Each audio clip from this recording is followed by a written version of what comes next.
Welcome students. हम एक practical करेंगे जिसके अंदर हम एक वायर यानी तार की मोटाई नापेंगे एक आले के जरिए से, जिसको स्क्रू गेज कहा जाता है, जो कि आप इस तस्वीर में देख सकते हैं।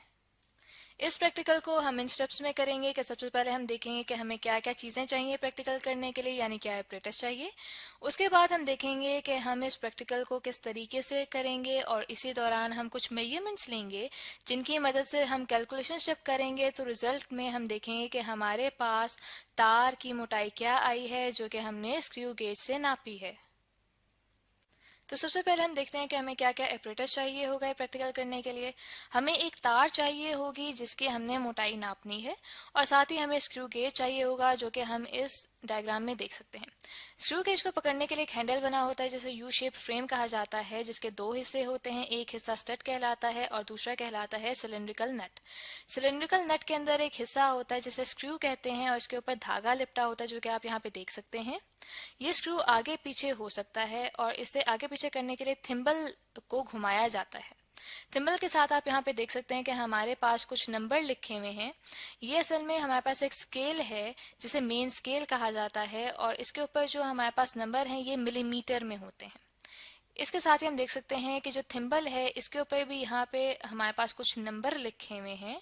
ठीक है, ये असल में हमारे पास इक्वल डिविजन्स हैं, जो कि हमारे पास स्क्रू गेज में 100 हैं। ठीक है, यानी कि यहाँ पे हमारे पास 100 डिविजन्स मौजूद हैं, और इस स्केल को कहा जाता है सर्कुलर स्केल या फिर थिम्बल स्केल।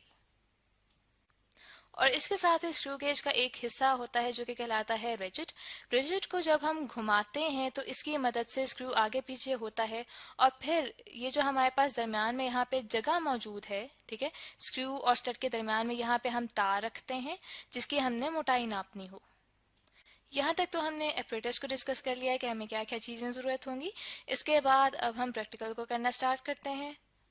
प्रैक्टिकल करते हुए सबसे पहले हम स्क्रू गेज की पिच को मेजर करेंगे। पिच से मुराद ये है कि हमने देखा था कि जब हम थिम्बल को रोटेट करते हैं यानी कि उसको घुमाते हैं तो यहाँ से जो स्क्रू है वो आगे पीछे जाता है।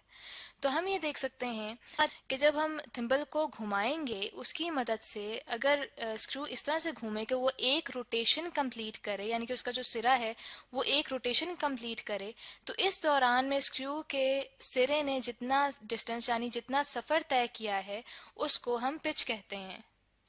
अब पिच को मेजर करने के लिए हम इस थिम्बल को 5 दफ़ा घुमाएंगे। ठीक है, यानी कि हम देख सकते हैं कि हमारे पास जो पहली रीडिंग है वो हमारे पास आई है 0, और जब हमने इस थिम्बल को 5 दफ़ा घुमाया तो हमारे पास अब जो रीडिंग आ रही है मेन स्केल पे वो आ रही है हमारे पास 5 मिलीमीटर।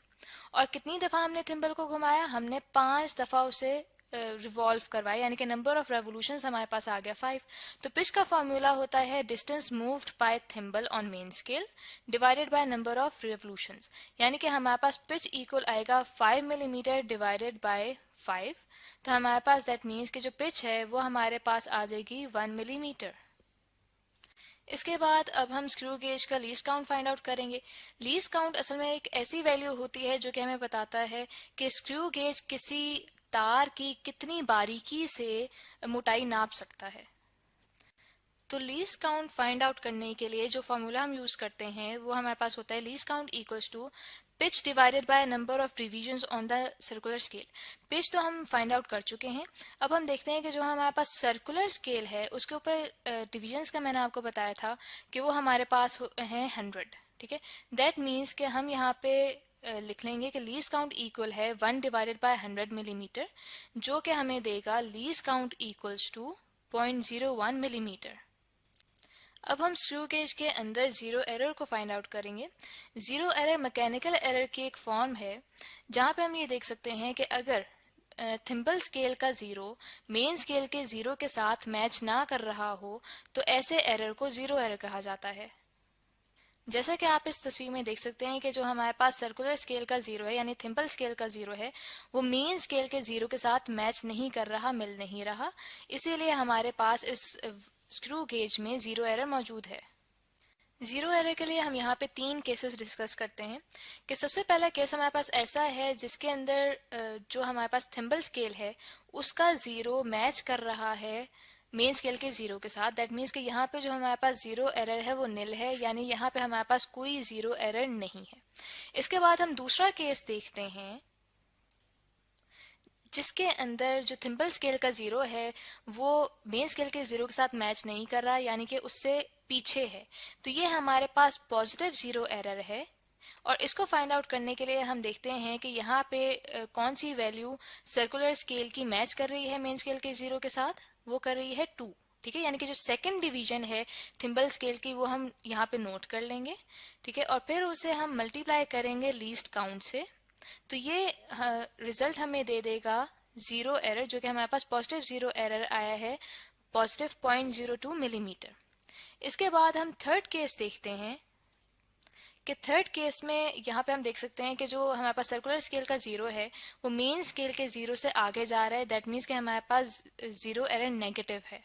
ठीक है, तो इसको मेजर करने के लिए हम देखते हैं कि हमारे पास सर्कुलर स्केल की 98th डिवीजन मैच कर रही है मेन स्केल के जीरो के साथ, और हमारे पास जो टोटल नंबर ऑफ डिविजन्स है सर्कुलर स्केल के ऊपर वो हमारे पास कितना है, वो है हमारे पास 100। तो 100 में से 98 को माइनस करें तो हमारे पास आता है 2। इस 2 को हम मल्टीप्लाई करेंगे लीस्ट काउंट से, तो हमारे पास जीरो एरर आ जाएगा जो कि है -0.02 मिलीमीटर। दैट मीन्स कि ये हमारे पास नेगेटिव जीरो एरर आया है।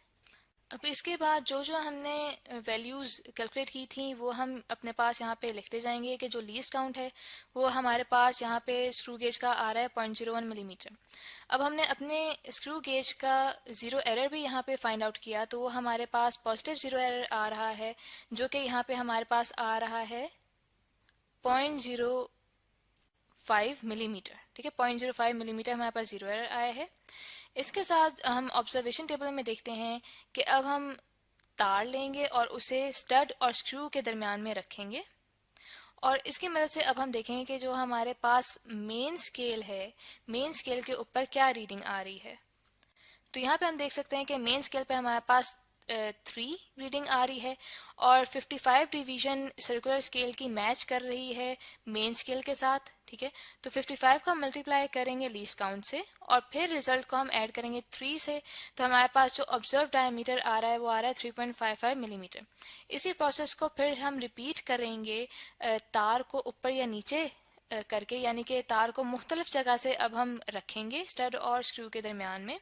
फिर दोबारा मेजरमेंट्स लेंगे और फिर हम देखेंगे कि जो हमारे पास मेन स्केल रीडिंग आ रही है वो 3 आ रही है, जो सर्कुलर स्केल की रीडिंग कॉन्साइड कर रही है वो कर रही है 53।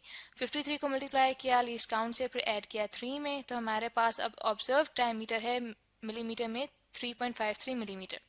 इसी तरह से हम और भी मेजरमेंट्स लेंगे और फिर उन सब मेजरमेंट्स को हम ऐड करेंगे। जैसे कि हमारे पास यहाँ पे चारों की चारों वैल्यूज हैं, उनको ऐड करके डिवाइड करेंगे 4 से, तो हमारे पास एवरेज ऑब्जर्व्ड डायमीटर आ जाएगा जो कि आएगा 3.54 मिलीमीटर। अब इसकी मदद से हम देखेंगे कि हमारे पास फाइनल डायमीटर यानी ट्रू डायमीटर हमारे पास क्या आ रहा है। ट्रू डायमीटर को फाइंड आउट करने के लिए हम ऑब्जर्व्ड डायमीटर में से जीरो एरर को प्लस माइनस करेंगे। वो डिपेंड करता है कि हमारे पास जो जीरो एरर है वो पॉजिटिव एरर है या फिर नेगेटिव एरर है। अब जो हमारे पास एरर आया था वो चूंकि हमारे पास पॉजिटिव एरर आया था, इसीलिए उसे हम ऑब्जर्व डायमीटर में से माइनस करेंगे। तो यहाँ पे जब हम उसे माइनस करते हैं तो हमारे पास जो ट्रू डायमीटर यानी कि फाइनल डायमीटर आ रहा है वो आ रहा है 3.49 मिलीमीटर। इसके बाद हम इसी फाइनल यानी ट्रू डायमीटर को इस्तेमाल करते हुए वायर का रेडियस फाइंड आउट करेंगे, जो कि होता है डायमीटर डिवाइडेड बाय 2। और डायमीटर हमारे पास है 3.49 मिलीमीटर, से डिवाइड किया 2 से, तो हमारे पास रेडियस आ रहा है वायर का 1.745 मिलीमीटर। फिर इसी रेडियस को इस्तेमाल करते हुए हम तार की मोटाई फाइंड आउट करेंगे, यानी कि area of cross section of wire find out करेंगे, जिसका फॉर्मूला होता है पाई आर स्क्वायर, इसके यूनिट्स होते हैं मिलीमीटर स्क्वायर। जहाँ पे जो पाई है उसकी वैल्यू होती है 22 डिवाइडेड बाय 7, मल्टीप्लाई करेंगे उसे रेडियस के स्क्वायर से जो कि है 1.745, और इसके यूनिट्स होंगे मिलीमीटर स्क्वायर। तो आखिर में जो हमारे पास area of cross section of wire यानी कि जो तार की मोटाई है उसकी वैल्यू हमारे पास आ रही है 9.56 मिलीमीटर स्क्वायर।